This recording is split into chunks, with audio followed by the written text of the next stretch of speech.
So today we are going to talk about the Springfield 3 called Unsolved Missing Persons Case. And let me tell you, shit is weird. It's weird. I'm going to be doing like an orange smoky eye. I'm going to try to. My brows are already on 2 different wavelengths today, so we're going to see how it goes. Hopefully I only have to film it 1 time. So let's start. Perfect. So same thing, just put some on your lid, look up. That's where it wants to go. That's where we're gonna take it. So 3 women disappeared on June 7th in Springfield, Missouri. There was 3 women. Their names were Stacy McCall. She was 18 at the time of her disappearance. Cheryl Levitt, who was 47 at the time of the disappearance, and Suzanne Streeter, who was 19 at the time of the disappearance in 1992. So to begin with, let's start about the women. We'll talk about Stacy first. She was described by her family and friends as a total goofball. Her friends and family said she was a very bubbly person. She was very lighthearted, and she absolutely loved the bad boys. She was a very beautiful young girl, and she was also a local model there in Springfield. So she was very well known in the town as this beautiful young girl. She was friends with a girl named Susie, and she was actually, Susie, I'm talking about now, was actually Cheryl's daughter. So Susie and Cheryl were related, and she really looked up to her mother as her role model. I had to remember, like, do your makeup while you're talking, girl. She really looked up to her mother as a role model. Her mother was a local hairdresser. She wanted to become a hairdresser just like her mother. She had a fun personality, lots of friends. She was very outgoing, and she was always happy. Now, Cheryl was a very fierce woman. Cheryl was a single mother in the town of Springfield and was a very well-known hairstylist and hairdresser in that town. And she actually just purchased a home which was considered to be a fixer-upper, so she was pretty excited about it. The girls, Stacy and Susie, were very close growing up. By the way, this is the James Charles Morphe palette, and I am using the shade right now, You're Kidding. They did grow apart after some years in school, made different friends, and they became close again junior and senior year while they were preparing to graduate. And just over time, they attended like the same parties. They were graduating from Kickapoo High School. They just over time became close again. And on the night of graduation, the girls decided to skip out on their school's all-nighter party because they had to sign some sort of pledge that they couldn't drink before attending or while they were there, and they'd be locked in this room or building until like 8 a.m. in the morning, and they just weren't down for it. So they decided to make other plans with other friends and attend a bunch of parties throughout the town. Okay, so now I'm gonna go in with a different orange and just kind of pack it along the crease there. I think I'm gonna go in with Rusted, which is right above You're Kidding in the palette. Okay, so that night the girls were supposed to stay at a motel at a nearby water park. The water park was about a half hour away from them, I think. And they were supposed to get a motel after the parties and stay there and meet up with some friends to have like the first day of summer day, freedom of high school type of thing. Now, Stacy's mother, Janice, was not a fan of this whole plan and trip because not only were these girls only 18 at the time, she was just the fact of them getting a hotel room in a town that they didn't really know. But because they were out partying all night along with that, and they were probably going to be drinking, so she really just wanted them to be careful and not get into any type of accident or into any kind of trouble. So Stacy had called her mother around 10:30 that night and informed her that the plans have changed, which you will come to realize the plans changed a lot throughout the night. She informed her mother that she decided that they were going to stay at a friend's house and that she'd call her in the morning before they all left for the water park. Now, their friend Janelle had offered them to stay the night at her place, but it was just way too crowded. There was way too many people there. She had family from out of town that were staying there, so the girls decided to head to Susie's house. She was like, hey, I got a new bed. It's a king size. We'll be much more comfortable there. They ended up making the quick decision to head there. No problems. And they wanted to meet everyone at the water park the next morning. They left around 2 a.m. What is happening to this eye right now? I'm going to try again. I'm just going to keep packing it on there. They left around 2 a.m. and that was the last time anyone can actually say that they saw the two girls. And Cheryl, on the other hand, was home. Her friends have said that she was home around 11 p.m., working on some furniture inside of her house for her bedroom. And that was the last anybody heard from her on June 6th.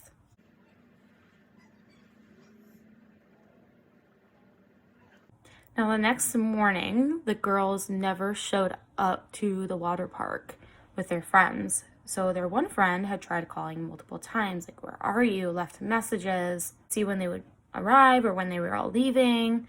And they just never heard from her. So she really was worried and went to the house. Friend Nigel went to the house and she did never hear from her friend. So she was like super worried. And she immediately noticed that something was wrong right by pulling into the driveway.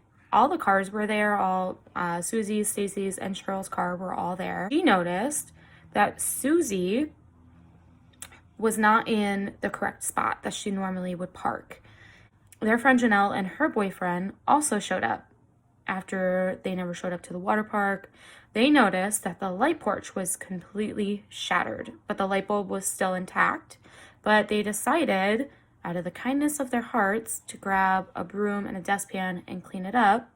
So they tried knocking and no one answered. So they decided to try turning the doorknob, which was unlocked, and they went ahead inside.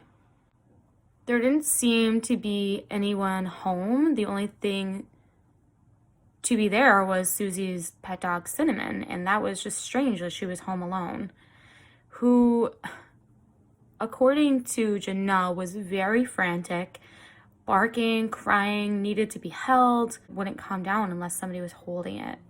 He was definitely scared of something, but nothing seemed to be out of place or out of the ordinary or strange in the house. And while they were there, they actually answered a prank, or what they claimed to be a prank phone call. It was just a guy, male, whatever, making sexual references. So they just hung up. They didn't think anything of it. They thought it was the girls calling. That's why they answered. Another person who came to the crime scene was Stacy's mom. She tried multiple times to reach her after she failed to call her like she had promised. And her mother just became concerned. So she decided to just go to Susie's house to see what the hell was going on. Blending this out, guys, using the same 3 colors. Trying to make it work. I have no idea what I'm doing right now, but something will come out of it. And then I'm going back in and just patting over what got blended here. When she pulled in, she noticed too, all 3 cars were in this driveway. What was I doing? Nothing seemed to be out of place. She had no concerns based on what was there. She said that Cheryl's home was immaculately clean. Her living room was completely spotless and organized, but she did notice all 3 of their purses were lined up. She was like, wow, that's really strange, but none of them are here, but all their purses are here. But nothing was missing out of the purses either. So there was a $900 bank deposit slip in Cheryl's purse. So she's like, okay, nothing's missing out of the purses. If that's there, nothing else could possibly be missing. So she looked around, calling for the girls, trying to find them, and yet nobody answered. She noticed that her daughter's clothing, though, was there for like the water park, and they were just like neatly folded, untouched, and it seemed like they definitely have been to the house. Like there, if you went into the bathroom, there was like makeup on washcloths, their earrings were on the counter, and it just definitely seemed like they made a home. They went to bed. Susie's bed was tampered with, like it was unmade. So the girls definitely made it home at least. However, Cheryl's bed completely made up. Looks like either she woke up and made it or she never went to bed.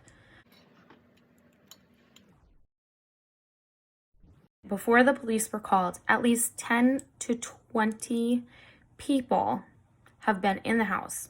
They were cleaning, waiting for them, throwing things out, like cigarette butts in the ashtray, taking out the garbage, cleaning out the light bulb, doing the dishes, vacuuming, you name it, it was cleaned. They even went as far as fixing a fucking window blind because it was all mixed up and broken.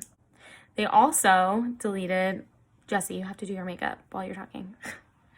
They also deleted a message on the answering machine. After hours of just waiting for them to like show up, they finally called the police. Now's a good time after umpteen hours of 3 women just disappearing. At that point, the crime scene was seriously just contaminated. There was literally 0 evidence for the police to collect. There was no hair, there was no fingerprints. They couldn't even collect Susie and Cheryl's cigarette butts, and they were adamant change. They were chain smokers. Everybody that was interviewed said like they never went anywhere without their cigarettes. They were constantly smoking, that ashtray had to have been full. I don't know if this is, sorry I keep looking down, I have my eyeshadow palette down here, but I don't know if this is lack of police containment or these people were just seriously just trying to be nice for Cheryl and cleaning up her house while they waited for her, or there was just some seriously fishy ass people waiting there to see what everyone's thoughts were about like what they thought happened to these girls.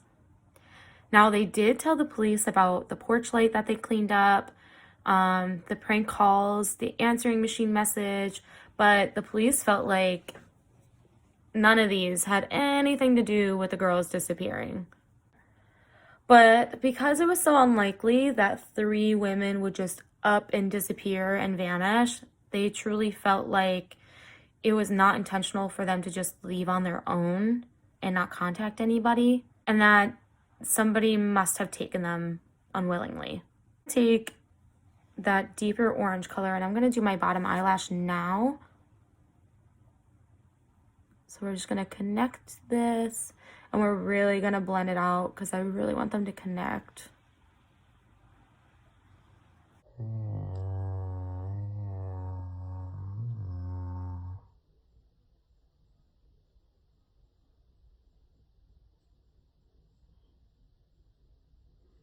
All right, so now I'm gonna go in with the shade Boutique in the same palette and gonna put that on my outer corner just to deepen that up.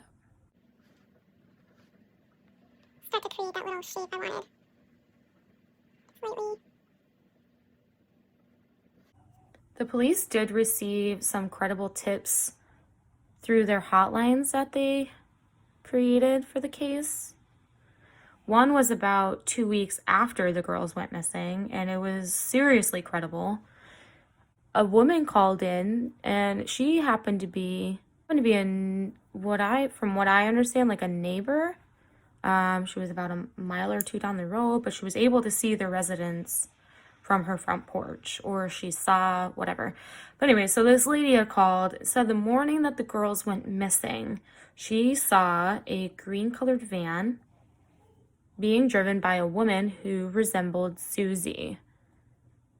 The woman who was driving seemed to be very distraught and was crying, and she was being yelled at by a man in the back of the van.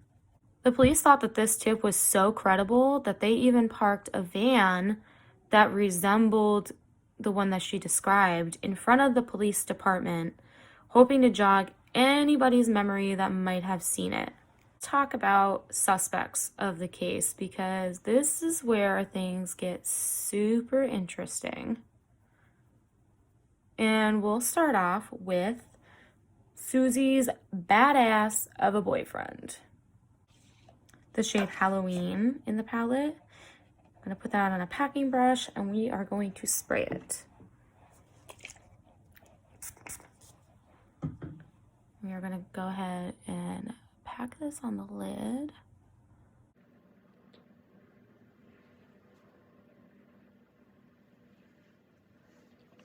All right, so Susie's boyfriend, what a character.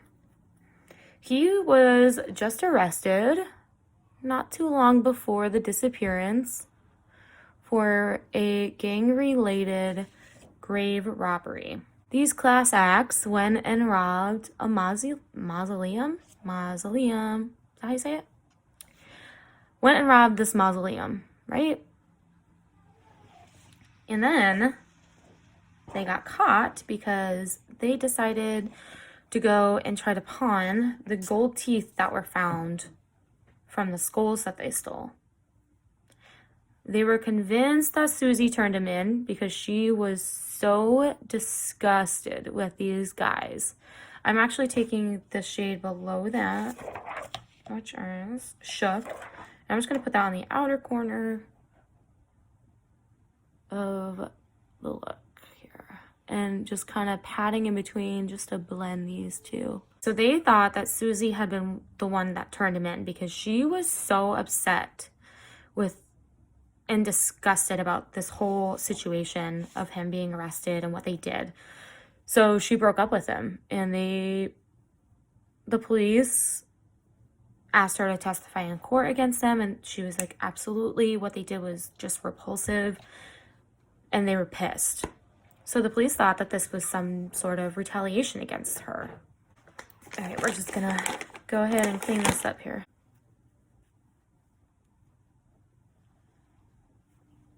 All right, so the police thought that it was a retaliation that happened to Stacy, and that Susie and Cheryl they were just collateral damage. But the gang was adamant about not being involved. They had nothing to do with them going missing. Without any evidence, the police really couldn't pin it on them. So all these tips had fallen through. There were thousands of tips that were brought in.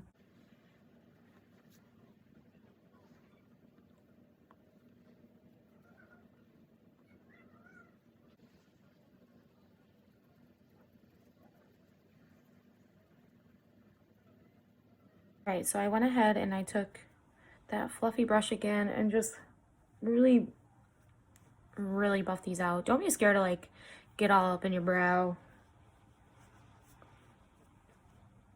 All right, we're looking a hot mess, but we're gonna figure it out. And the case just kind of fell cold.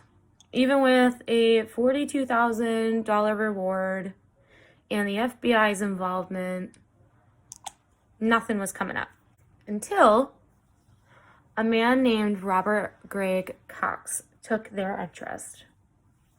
Now, Robert was convicted of a murder in 1988 of a young girl named Sharon Zellers. This case was overturned soon after he was convicted based on an appeal because there was lack of evidence. So he was let go. You're free to go. Bye-bye. If you guys are interested in a story time about this man, let me tell you, I looked into him and oh my God, the shit this guy got away with is just insane.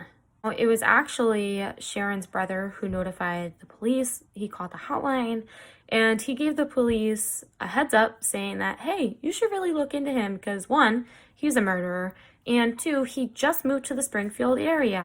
Now, coincidentally, Robert had actually worked with Stacy's father at a local car dealership, from what I read. And if that doesn't send bone-chilling senses down your spine, the details get better.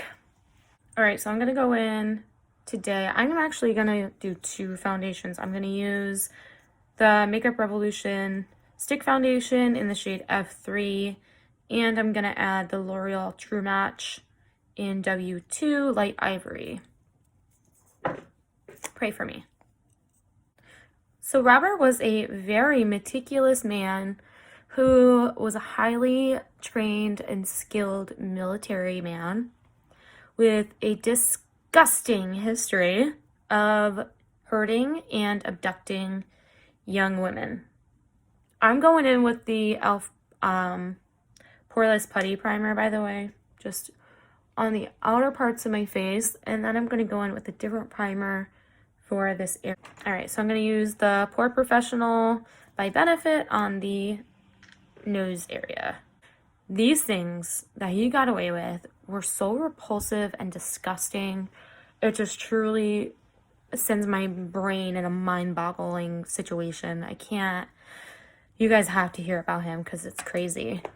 He moved to Springfield a few weeks before these girls disappeared, and Stacy went to her father's dealership multiple times to visit him, to bring him lunch and just to see him. Stacy was an absolutely stunning girl. Like I said, she was a local model. She was very well known.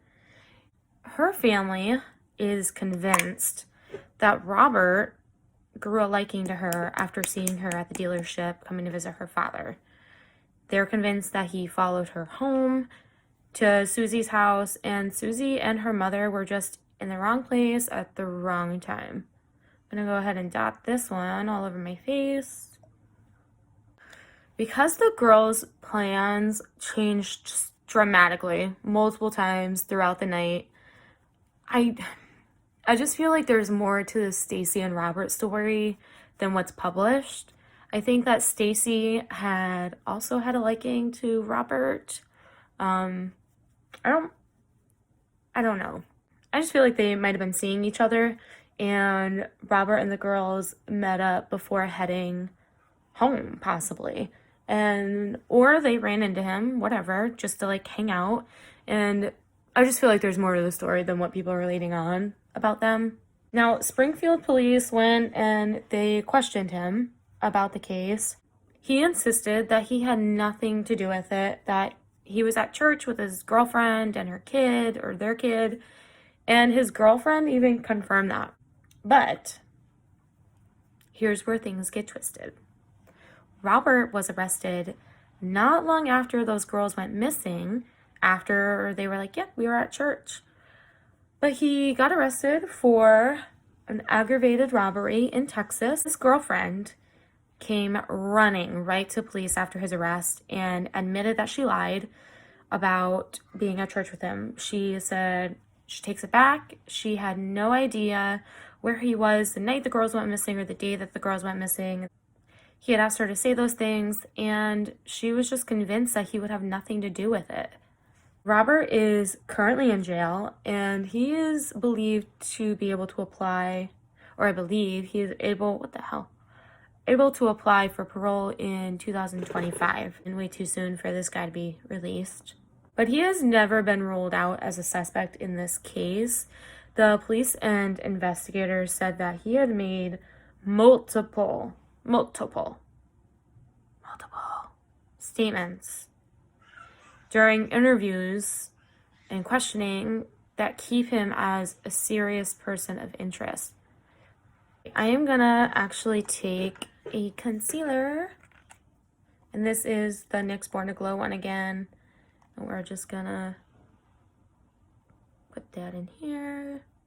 Now I do have that eyeshadow, so I'm not gonna do what I normally would do and just like do that little triangle thing. We're just gonna dot it around and try to blend it into that.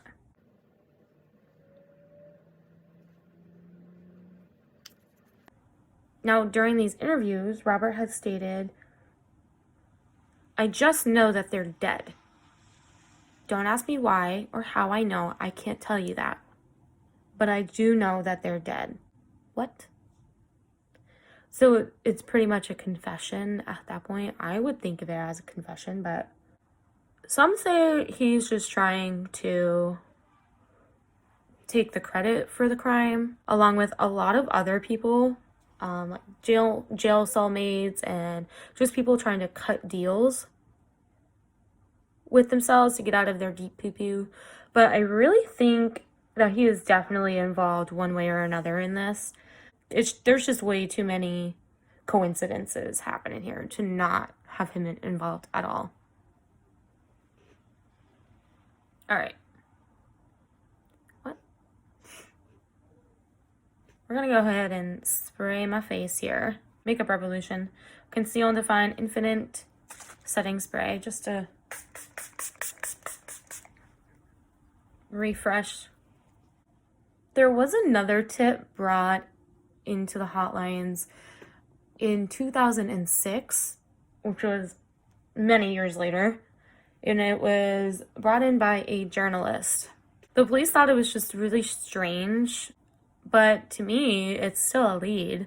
So why they just kind of got rid of this, I don't know. But there was a journalist who got a call from a psychic, and they told her that the girls were under a hospital garage. So this lady went and hired an engineer to come and do ground penetrating radar scan.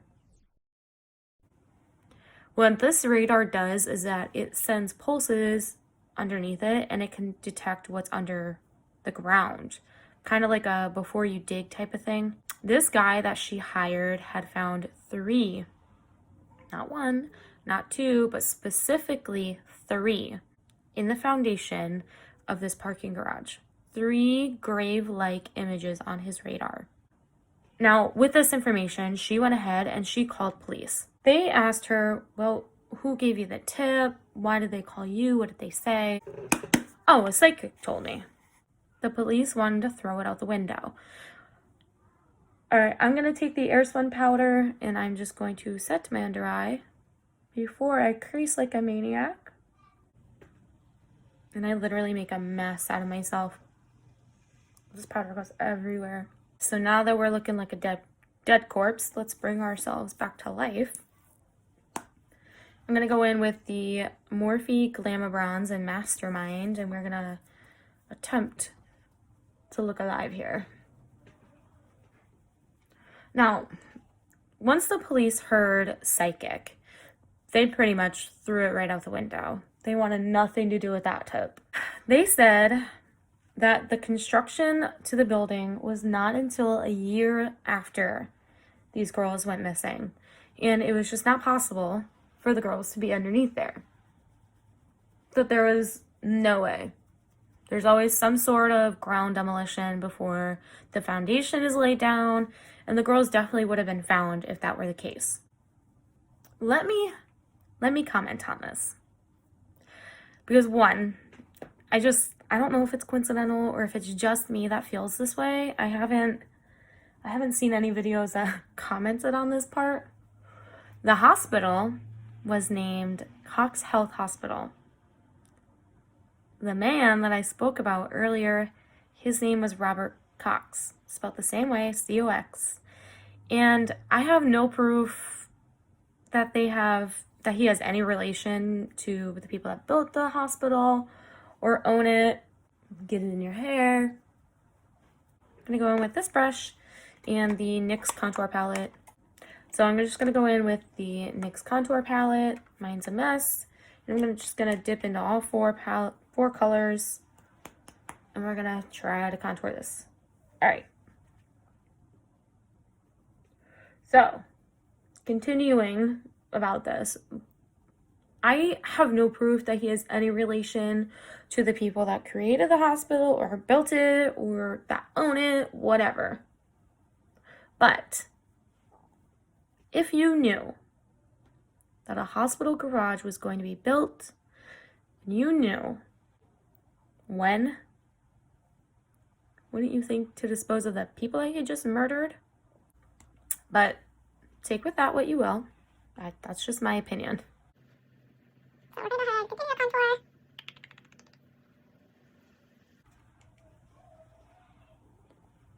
I have a really big ass forehead, so we're gonna shrink that. And We're gonna bring this down. I didn't really contour my nose too harshly. I just kind of brush this on here. on the sides. This brush is like perfect for this, for my nose anyways, because I have a big ass nose. I really wish this person would stop honking their horn. And then I'm actually gonna go back in with that orange little precise brush that I did like my underneath with, and we're gonna, no extra powder or anything, just go back and really blend this out. Kind of go back up.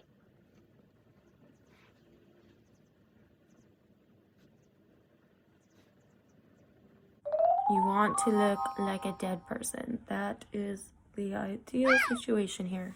And I'm just gonna bring it in here a little bit, just like I'm missing something.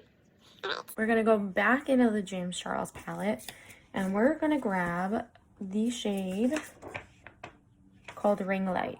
I'm just gonna dip my brush into it and really highlight this inner corner. And that's gonna bring you to life. Yes. Much better. Take a little bit, pop it on your brow. I'm going to take that same color and we are going to highlight our cheeks here. So first what I like to do is do it dry, put it on dry, see what it looks like. I'm going to go down the bridge of my nose, really get it there. Keep it there. And then we're gonna spray.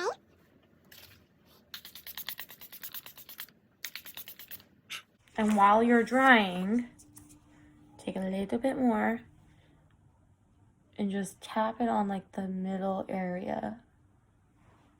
Kind of brings it more to life. Really get it on there. I don't like to like rub after I spray because I'm scared it's gonna take off all the work I just did. Alright guys, so this is my look. I went ahead, I added my lashes. I also took those 3 colors that I used on my eyelids from the palette, and I did some blush. I don't have an orange blush, so I used those. I added a lip. I used the NYX Powder Puff Lippy. What shade is this? Cool Intentions. That's about it. I mean, this is where we are now, guys. 28 years later, there's still no one arrested for their disappearances. Please just remember to keep the comments respectful. I'm happy that I could bring some light onto this case. And when I found this case, it really just shook me to pieces. The fact that these girls vanished, absolutely no evidence. I don't know if somebody from that town knows something and they just haven't opened their mouth yet. I don't know. If they have some fishy ass friends that were involved, I don't know. But I do have my own thoughts on who could have been involved in the case and who I think did it. I'm sure you do too. If you guys want to leave it down below in the comments, feel free to do so. Just keep it respectful and tell me what you think. If you guys have any ideas of what case I could do next, just let me know. Thank you for checking out today's video and stopping by. I'll see you later.